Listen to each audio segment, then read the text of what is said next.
Hey everyone, today I'm diving into one of the most debated topics among Bible scholars.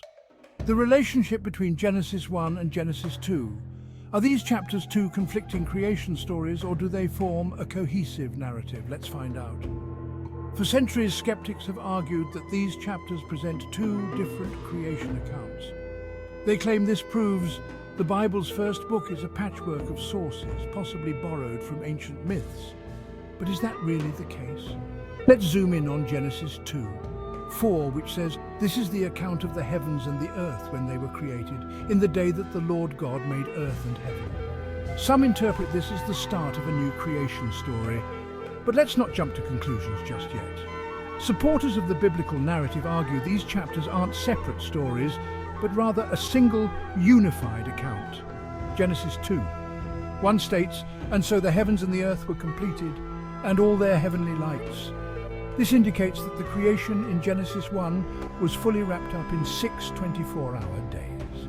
So, what's Genesis 2 about? It's essentially a zoom-in on the sixth day, detailing God's work before his rest on the seventh day.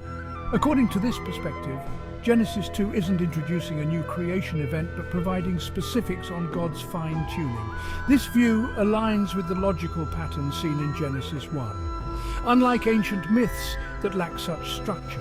Plus, those myths don't delve into the detailed creative process like Genesis 2 does.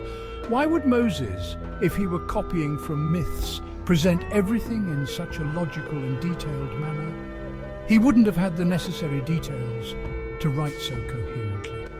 There's no evidence these chapters were edited or cobbled together from different sources in the 7th to 5th centuries BC.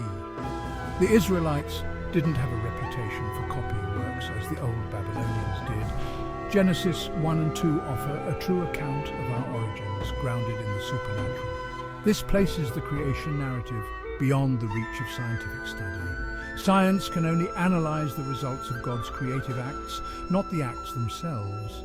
This limits its authority in explaining our origins, leaving it to offer educated guesses at best. Ultimately, science can't uncover the truth about our beginnings because it's a topic outside its scope. The Bible's account, however, provides a coherent and detailed origin story that stands on its own. Thanks for joining me in unpacking this fascinating topic. Don't forget to like, subscribe, and hit the bell for more deep dives into biblical studies. Until next time.